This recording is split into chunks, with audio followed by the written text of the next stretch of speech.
Alright, so today we are reviewing solving a system of equations graphically. That's our first thing for today. And so to solve a system of equations graphically, all you have to do is be able to graph. So our first one here, we have a parabola. So as you can see, I got my table of values here by plugging into the calculator. And then we have a line. So all you have to do is you have to graph the two things that you have. That one doesn't fall off, so -1, -2. 0, 1, 1. So here's my parabola. I graph the points that fit onto the line, or onto my graph, I should say. Obviously, if it doesn't fit on the graph, you can't graph it. And then I graph my line starting at 3. Slope of -1 means I go down 1 to the right 1. I draw my line, label it, especially if you have more than one graph, you need to label it. And we have 2 points of intersection, so those are our 2 solutions. So that's the point 1, 2, and then the point 2, 1. So that would be our solutions to that system. Second one over here, same thing. So we have a parabola and we have a line. So I'm going to get my table of values for my parabola on my calculator. Remember always to find the pattern in your y values. Those need to be repeating themselves. -2, 11, -1, 6, 0, 3, 1, 2, 2, 3, 4, 6, 5, 11. Now the 2, 11 and 5, 11 won't fit when graphing. The -1, 6 barely fits, but it works. 1, 2, 3, 6. There's my parabola. And then my line, I just have to rearrange that equation so that I can graph it. I gotta get my y by itself by subtracting my x over. So the slope of -1, my graph begins at -3, so my line's gonna be down here.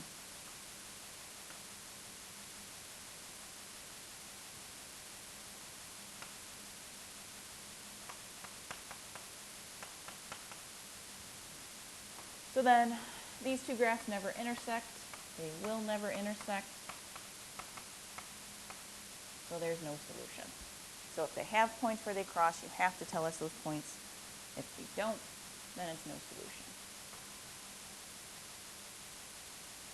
All right, example 3. Instead of a parabola this time, I have a circle. I know I have a circle because both x and y are squared. So I'm going to have a center at 0, 0, and I'm going to have a radius for 5 of this based on our center radius equation that we talked about a few days ago. So I'm going to put a dot at 0, 0, and then I'm going to go up 5, to the left 5, down 5, to the right 5. And then just do the best you can to make it a circle. Keeping in mind, when you go to find your solutions, it may not be 100% accurate. Because there is this thing known as human error. And then for our line, our b value would be a 0 because there is plus or minus nothing there. So I'm going to go up 4, to the right 3, and I'll go down 4, to the left 3.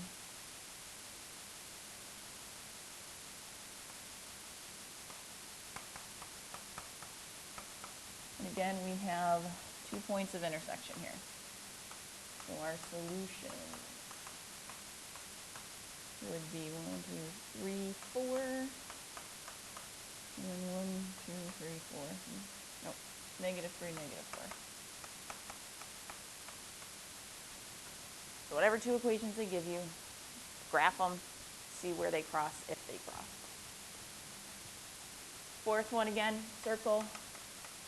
Center's at 0, 0, radius of 5, so it's the same kind of circle that we just had on the last one. So I'm going to follow the same steps.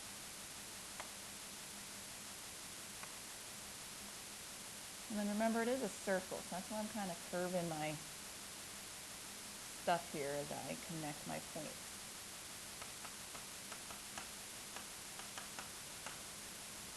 So then my line this time is a y-intercept of -5, and then it goes up 3 to the right 1.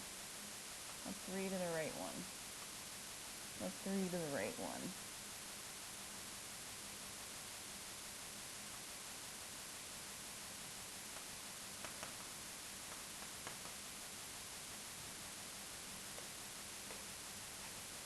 So again, 2 points of intersection. We have to identify what those 2 points are. We've got 0, -5, and 1, 2, 3, 4. So graphically, graph the 2 things, see where they cross. Pretty simple. Our next one for today is when you have to do it algebraically. No graphs, you actually have to show the work for these ones. So what you want to use is what we learned a few years ago, substitution method. So you're going to take a value, you're going to substitute it into the other equation. So like for example, number 1, I have y equals this junk. So I'm going to take that and plug it into the y of the other equation. So instead of -x plus y equals 3, I have -x plus my parabola x squared plus 2x minus 5 equals 3. And so now we combine like terms. -x plus 2x gives me plus x. I'm going to bring my 3 over.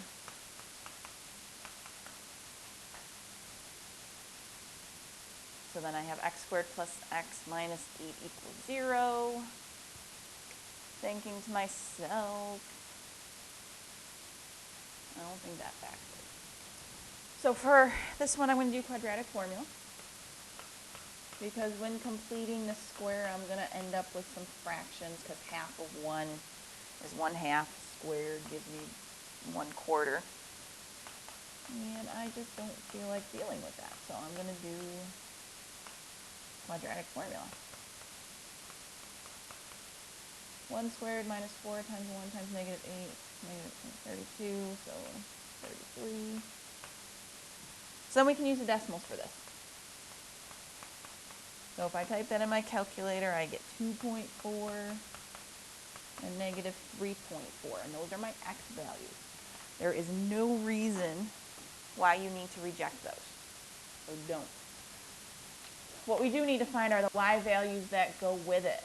So for that, I'm going to use the equation up above, the -x plus y equals 3. So if I plug 2.4 in there, I get y equals 5.4. So there's one of my answers. And then I'll plug 3.4 into that one also. So I get y equals -0.4. So there is our other answer. And yes, decimals will happen. That is okay. That should be negative.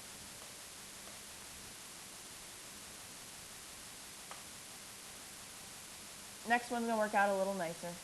So again, I'm going to plug x minus 3 in for my y. So that becomes x minus 3 squared equals 29.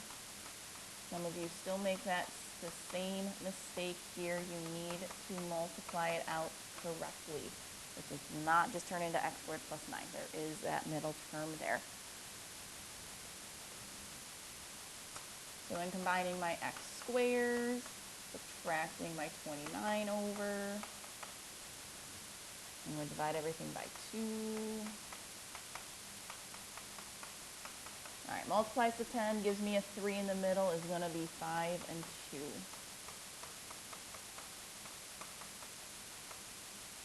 So we get x equals 5, x equals -2.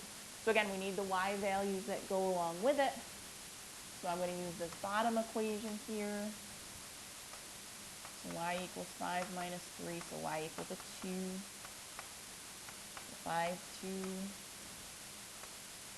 So here 5 equals -2 minus 3, so y equals -5. Negative 2, negative 5 is our other answer.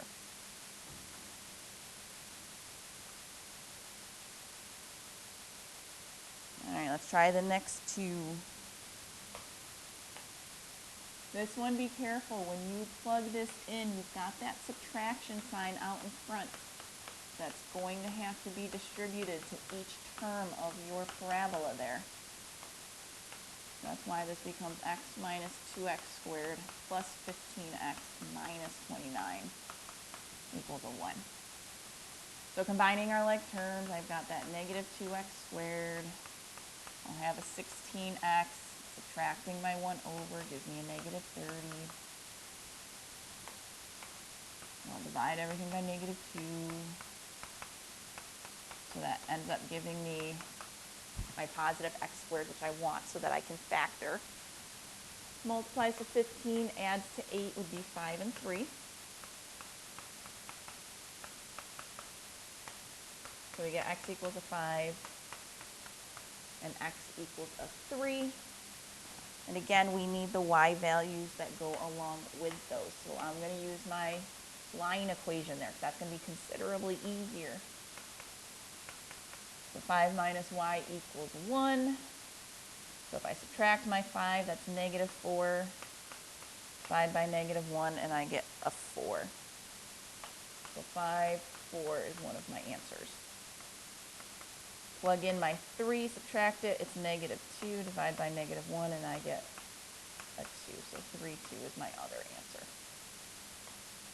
So 5, 4, and 3, 2. 4, I'm going to rearrange this a little bit. I'm going to add my y over, and this time I'm going to plug in for x.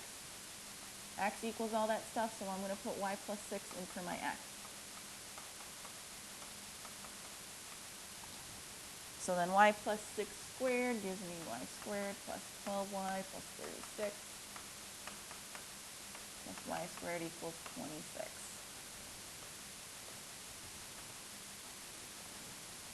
So my y squareds together, subtract my 26 over is where my 10 comes from. Subtracting that over to there.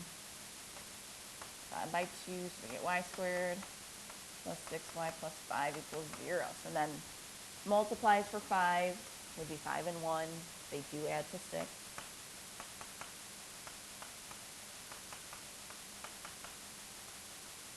So y equals negative 5, y equals negative 1. So now we just need to find our x's that go along with that. So x equals negative 5 plus 6, so x equals 1. X equals negative 1 plus 6, so x equals 5. So we got 1, negative 5, and 5, negative 1 as our answers for those ones.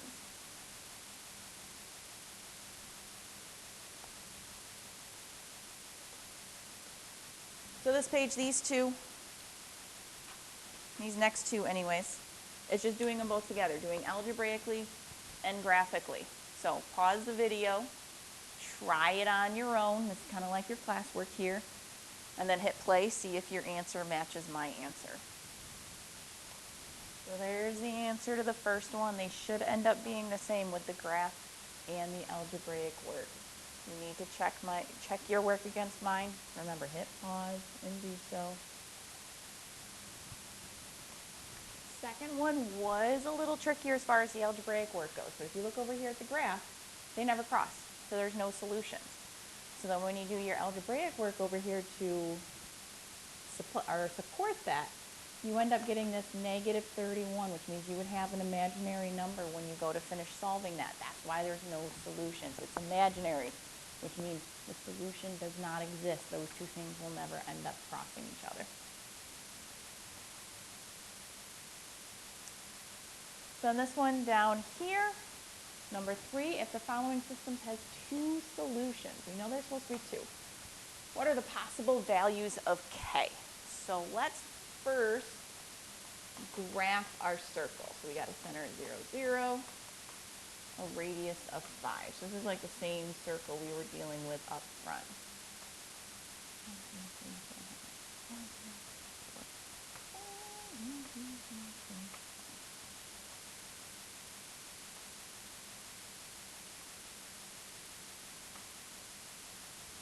So y equals k. This is telling us that this is going to be a horizontal line because it's just simply y equals a number. K is supposed to be a number. So we're trying to figure out what number would make that have two solutions. It can't be positive 5 because it would only have one solution. It can't be negative 5 because, again, it only has one solution.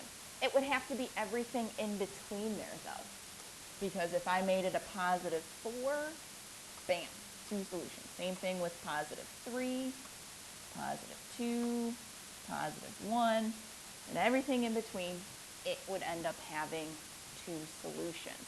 So the possible values of k would have to be in between negative 5 and 5, but not including the negative 5 and 5. Because as we said on our graph, at negative 5, at positive 5, it would only hit it once. And we want it to hit it twice. So it would have to be everything in between those two numbers.